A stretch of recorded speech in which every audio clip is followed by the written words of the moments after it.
SIR প্রক্রিয়া চলছে, পাল্লা দিয়ে চলছে রাজনৈতিক বাগযুদ্ধ। একদিকে যেরকম দেখলেন সমস্ত এনুমারেশন ফর্ম বিএলওদের আপলোড করতে হবে আজ রাত 12টার মধ্যে, এরকমই নির্দেশ দিয়েছে নির্বাচন কমিশন। অন্যদিকে 0 থেকে 20 জন যে মৃত এমন বুথের তথ্য আবার খতিয়ে দেখারও নির্দেশ দিয়েছে নির্বাচন কমিশন। যেরকম আপনাদের জানাচ্ছিলাম 2002 সালে যেসব ভোটারের বয়স 60 বছরের বেশি সেগুলিকে আবার খতিয়ে দেখতে হবে। আবার এরই পাশাপাশি 2002 লিস্টে নাম নেই, বর্তমানে 45-এর বেশি বা 18-র কম এমন ফর্মও খতিয়ে দেখতে হবে, এরকমই নির্দেশ নির্বাচন কমিশনের। আরো তথ্য সরাসরি আপনাদের সামনে তুলে ধরবে আমাদের প্রতিনিধি উজ্জ্বল মুখোপাধ্যায়। উজ্জ্বল। একদম তাই, তুমি যেগুলো বলছিলে যে নয়া নির্দেশিকা জারি করেছে গতকাল নির্বাচন কমিশন, এবং তাতে তারা স্পষ্ট কতগুলি বিষয় উল্লেখ করেছেন। এক, যে কোনো কাজ ফেলে রাখা যাবে না, অর্থাৎ এতদিন পর্যন্ত গত 4 তারিখ থেকে যে ফর্মগুলো তারা কালেকশন করেছেন তার কাজ কিন্তু আজকের মধ্যে শেষ করতে হবে, অর্থাৎ কোনো পেন্ডিং কাজ থাকবে না, এটা হচ্ছে কমিশনের নির্দেশ। পাশাপাশি কালকের থেকে বিএলওরা বিভিন্ন বাড়িতে গিয়ে যে ফর্মগুলো তারা কালেকশন করবেন সেগুলো কিন্তু সঙ্গে সঙ্গে আপলোড করে দিতে হবে, অর্থাৎ 3 তারিখের কাজ 3 তারিখে শেষ করতে হবে, 4 তারিখের কাজ 4 তারিখে শেষ করতে হবে। এর পাশাপাশি আরও কতগুলি সতর্কতামূলক ব্যবস্থা তারা নিয়েছেন।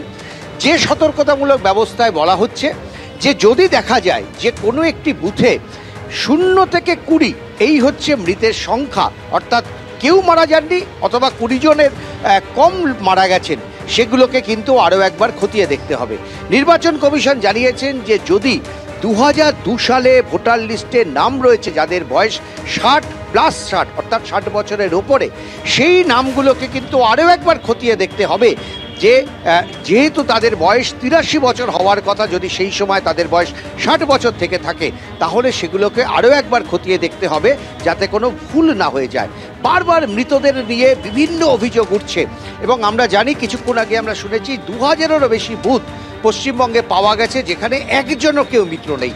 ফলে নির্বাচন কমিশন কিন্তু তারা তাদের মতন করে মৃতদের তালিকা তারা জোগাড় করছেন ঠিকই, পাশাপাশি বিএলওদেরকে সতর্ক করেছেন তারা যে এই বিষয়টা কিন্তু যে তথ্য তারা পাবেন সেই তথ্য যাতে সঠিকভাবে তারা উপস্থাপনা করেন, সঠিকভাবে হাজির করেন। বিএলওদের প্রশ্ন হচ্ছে যে কার বাড়িতে গিয়ে জিজ্ঞেস করবেন যে কে কে বাড়িতে মারা গেছেন, এটা তাদের কাজ না।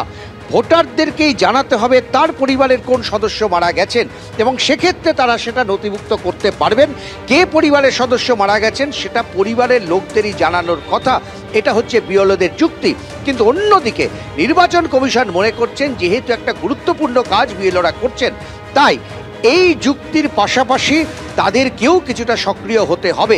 এখানে আমরা জানি দীর্ঘদিন ধরে 8 দিন হয়ে গেল তারা আজকে ধর্ণা দিচ্ছেন, তারা আন্দোলন করছেন। আমি একজনের সঙ্গে কথা বলবো। এই যে নির্দেশিকা যেটা জারি হলো, আপনি খুশি? মৃত্যু বা ওই বিষয়টা দেখো, এই যে আজকের কাজ আজকেই শেষ, আজকের কাজ আজকে শেষ করতে হবে না, এটা মানে একটা অদ্ভুত সিদ্ধান্ত। আমরা কালকেই সবে জানলাম যে আমাদের 7 দিন সময়সীমা বর্ধিত করা হলো, আবার হঠাৎ আজকে বলছে আজকের কাজ আজকেই শেষ করতে হবে। মানে এটা একটা অদ্ভুত সিদ্ধান্ত, মানে একবার একরকম বলছে, আরেকবার আরেক রকম বলছে, মানে একটা আপনি যা যা কালেকশন করেছেন সেগুলোকে জমা দিয়ে দিতে হবে, কালকের থেকে যা কালেকশন করবেন সে। আমরা তো কাজ করতে চাই, একটুখানি আমাদের সার্ভারটাকে ঠিক করে দেওয়া হোক, আমাদের অ্যাপটাকে ত্রুটিমুক্ত করে দেওয়া হোক, তাহলে নিশ্চয়ই কাজ করব। আপনি তো স্কুলে পড়ান, হ্যাঁ, আপনি বাচ্চাদের যেভাবে বলেন যে কাজ ফেলে রাখবি না, টাস্ক করে আনবি, আপনাদেরকে এরকম টাস্ক করতে। একদমই তাই, একদমই তাই। আর এইভাবে একটা চাপ দেওয়াটা, এই ধরনের চাপটা তো আমাদের পক্ষে নেওয়া সম্ভব হচ্ছে না। হ্যাঁ, করা সম্ভব না, অবশ্যই করা সম্ভব। অ্যাপটাকে ত্রুটিমুক্ত করে দিক, নিশ্চয়ই করতে পারবো। অ্যাপটাকে ত্রুটিমুক্ত করতে হবে। দেখো, বিএলওদের দাবি হচ্ছে এই অ্যাপসে আপলোড করতে গিয়ে তারা কিন্তু নাজেহাল হচ্ছেন, বারবার তাদেরকে সমস্যায় পড়তে হচ্ছে। তারা মনে করছেন এই নির্দিষ্ট সময়ের মধ্যে কাজ করা সম্ভব যদি যে অ্যাপসটা নির্বাচন কমিশন তাদেরকে দিয়েছেন সেই অ্যাপসটা ত্রুটিমুক্ত হয় এবং দ্রুততার সঙ্গে সেই কাজটা তারা করতে পারেন। এই মুহূর্তে বিএলওদের তরফে এমনটাই তাদের দাবি। এদিকে ভোটার তালিকায় মৃতদের নাম রাখতে চাপ দেওয়ার অভিযোগ উঠেছে। গতকালই আপনারা দেখেছেন সিও দপ্তরে এই একই অভিযোগে শ্রমিক লাহিড়ী অডিও টেপ শুনিয়েছিলেন, আর আজ কথোপকথনের অডিও ক্লিপ পোস্ট করেছেন সোশ্যাল মিডিয়ায় বিরোধী দলনেতা শুভেন্দু অধিকারী। তার অভিযোগ, এসআইআর এর জেরে মমতা বন্দ্যোপাধ্যায় সিঁদুরে মেঘ দেখছেন, তাই তার প্রশাসন মৃত ভোটারের নাম রেখে দেওয়ার চেষ্টা করছে। ভোটের সময় শান্তি বাহিনীকে নিয়ে ছাপ্পা মেরে জেতার পরিকল্পনা। অডিও ক্লিপ পোস্ট করে এই অভিযোগ শুভেন্দু অধিকারী।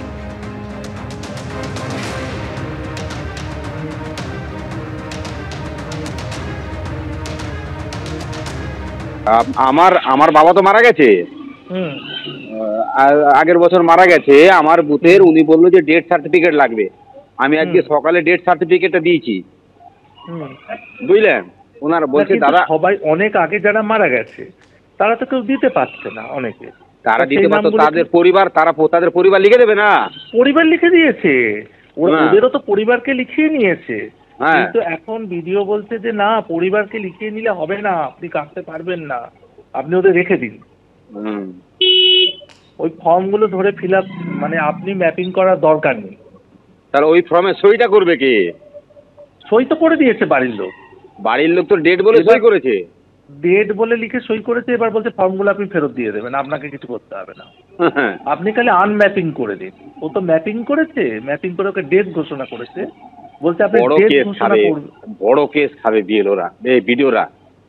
বিএলওদেরকে পশ্চিমবাংলায় আপনাকে একটা কথা বলি, বিএলওদের যে চাপ দিচ্ছে এটা নির্বাচন কমিশন ভালো করে জেনে গেছে। বিএলওদের উপরে খুব একটা আঘাত বিএলওদের উপরে আনবে না। এআরও বিডিওদের কপালে খুব বড় দুর্ভোগ আছে। ওই সুব্রত গুপ্ত যে নির্বাচনের পর্যবেক্ষক, সে বলেছে যে আপনারা মিটিং এ বলেছে কথা, যে বিএলওদের বলেছে যে আপনারা কেন ডেথ কেসগুলো আপনারা ফলস সার্কেলে দেখাচ্ছেন না কেন, ওগুলো সুব্রত গুপ্ত হ্যাঁ, যে বাড়ির লোক যদি লিখে দেয়, আপনি বাড়ির লোক তার ছেলে লিখে দিচ্ছে ডেট, আপনি বাড়ি গিয়ে দেখলেন নেই, লোকাল, আপনি বলছেন আমিও জানি ডেট। বলছে তাহলে ওগুলো কার নির্দেশে অপেক্ষা আপনারা এখনো ডিজিটাইজ করছেন না? আপনি এক্ষুনি ফোনে তুলে দিন, তা না হলে কিন্তু আমি বিএলওদের এগেন্স্টে অ্যাকশন নেব, এই কথা বলেছে। ঠিক আছে, হ্যালো বলার পরে সন্ধ্যে থেকে সব তুলতে শুরু করেছে এই আর ভিডিও বলছে যে ফোন করে করে, এমনকি ভিডিও পর্যন্ত ফোন করছে, ফোন করে বলছে যে আপনি ডেথ সার্টিফিকেট না পেলে আপনি কি করে তুলবেন, তার বাড়ির লোক যতই লিখে দিক আপনি একটাও তুলতে পারবেন না। আপনি ডেথ সার্টিফিকেট যতগুলো চাইবেন ততগুলো, আর গ্রামে ঘুরে বলে দিচ্ছে কেউ ডেথ সার্টিফিকেট দিবি না। শাহজাহান যদি তার বন্দুক বাহিনী নিয়ে গ্রামে ঘুরে বলে দেয়, বলছে আমার তো কাকা, ওই গৌতম বলছে আমার কাকা মারা গেছে, আমার কাকার ছেলে বলছে দাদা আমি দিতে পারবো না ডেথ সার্টিফিকেট, ওর বাড়ি এসে বলে গেছে কোনো ডেথ সার্টিফিকেট দিবে, ও লিখে দিয়েছে কাকার ছেলে। এইবার বলছে ওগুলোকে সব আনম্যাপ করে দিতে।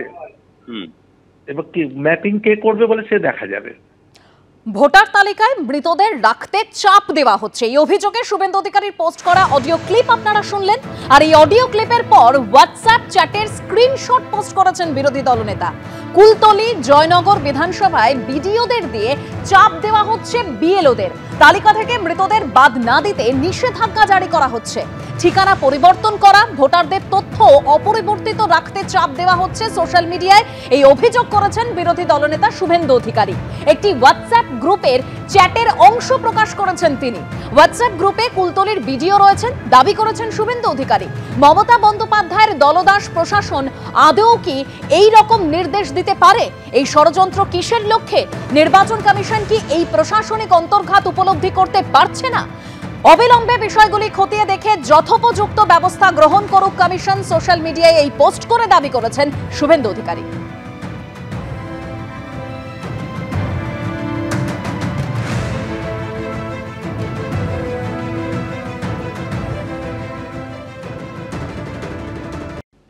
শুভেন্দু অধিকারী নিয়ম কানুন জানেন না, বা জানলেও তিনি অজ্ঞতার ভান করছেন। যে বলছে যে একটা ফর্মে সই করে দিয়েছে একজন আত্মীয়, একজনের নামে ডেট লিখেছে আর সই করেছে, সেটা কিন্তু প্রমাণ নয়। ইলেকশন ম্যানুয়ালে যেটা লেখা আছে, কারুর নাম ডিলিট করতে গেলে, ডিলিশন বা মৃত বলতে গেলে তার ডেথ সার্টিফিকেট লাগবে, এটা ইলেকশন কমিশনের ম্যানুয়ালে বলা আছে। কিন্তু অধিকারী বিরোধী দল নেতা নিয়ম কানুন জানেন না, তাহলে এই অজ্ঞতার জন্য হাওয়া গরম করতে জানেন, কিন্তু নিয়ম জানেন না, এটাই হচ্ছে শুভেন্দু অধিকারীর বিশেষত্ব। এবিপি আনন্দ, এগিয়ে থাকে, এগিয়ে রাখে।